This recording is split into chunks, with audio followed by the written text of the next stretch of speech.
Donc la question des interactions entre territoire et énergie, elle est vraiment fondamentale. On voit qu'on a un système qui a totalement muté. En fait, on avait un système très centralisé où la production d'énergie était très lointaine des territoires. Ce n'est plus du tout le cas. Donc on a une vraie décentralisation de l'énergie. C'est-à-dire qu'on a sur des territoires, donc du point de vue très local, de la production, qui est parfois même citoyenne, avec différents acteurs, un réseau de distribution qui reste un peu central, et puis des acteurs qui ont une action sur cette énergie-là. Donc on voit que la gouvernance qui était nationale, ça ne fonctionne plus du tout sur l'émergence de ces systèmes qui sont vraiment locaux. Donc la vraie bonne question, c'est à quelle échelle on doit regarder la question énergétique, et on voit qu'on peut la regarder à plusieurs échelles, et c'est pertinent, l'échelle du bâtiment, l'échelle du quartier, l'échelle de la commune, l'intercommunalité de la région.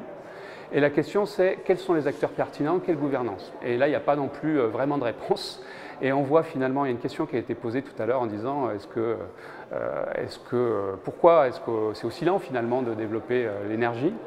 Et c'est vrai, je partage cette frustration, et on voit que paradoxalement, un objet qui était relativement simple aujourd'hui, par le passé, est devenu extrêmement complexe aujourd'hui.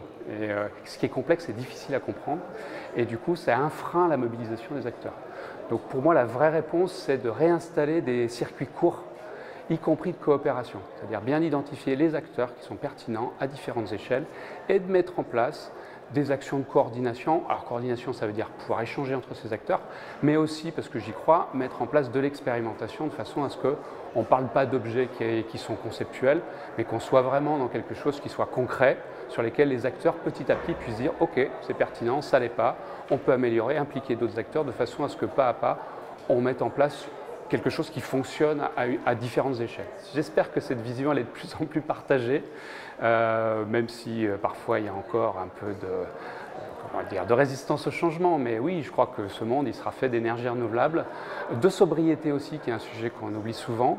En tout cas, ces deux piliers-là, il faut absolument les promouvoir, les partager et trouver surtout les leviers pour pouvoir atteindre ces objectifs.